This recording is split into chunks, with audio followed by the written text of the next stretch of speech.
تا به کله چاته بد ویلی وي، تا به کله د چا زړه مات کړی وي، ته به د چا د مال، د چا د حیثیت یا د چا پاک احساسات سره لوبې کړي وي. خو اوس وخت بدل شوی دی. هماغه انسان چې تا یې حق خوړلی نن شپه د الله جل جلاله درد ته ولاړ دی. د درد څخه یې ډک لاسونه پورته کړي او الله جل جلاله ته وایي یا رب تا مې غم لیدلی دی، ته مې اشنا یې. رسول الله صلی الله علیه وسلم فرمایي د مظلوم له دعا نه تر الله پورې هیڅ پرده نشته.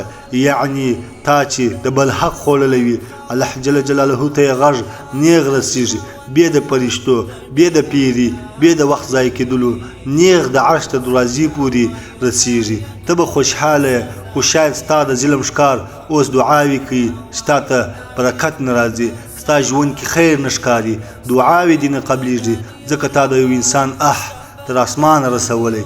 د شاید ستا ژوند برباد نه کړي خو برکت به ترې ووځي. هغه خیرونه چې تا غوښتل بند به شي ځکه چې الله جل جلاله د خلکو له وینې، له سترګو، له نه هیڅ غافل نه دی. توبه یوازې د ګناه لپاره نه وي بلکې د مخلوق له حقونو نه د خلاصون لپاره هم وي. که تا د چا زړه مات کړی وي عذر وغواړه، که تا د چا مال خوړلی وي بیرته یې ورکړه، که تا چاته دروغ ویلی وي صداقت اختیار کړه ځکه د الله جل جلاله بخښنه اسانه ده خو د انسان ډیر دروند وي. یا الله جل جلاله که موږ چاته زیان رسولی وي نو ته زموږ بخښنه قبوله کړه او موږ ته دا همت راکړه چې هغه حق بیرته ادا کړو. موږ ته عاجزي، انصاف او د مخلوق د حقونو د ساتلو توفیق راکړه.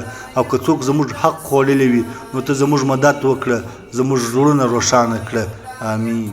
که دا پیغام دې زړه ته ولګېد یو سبسکرایب مه هېروه، نه زما لپاره بلکې د همدې ډول حقایقو د خپرولو لپاره. او که ګټې دې ترې واخیست له نورو سره یې هم شریکه کړه، ښایي د بل زړه هم بیداره شي.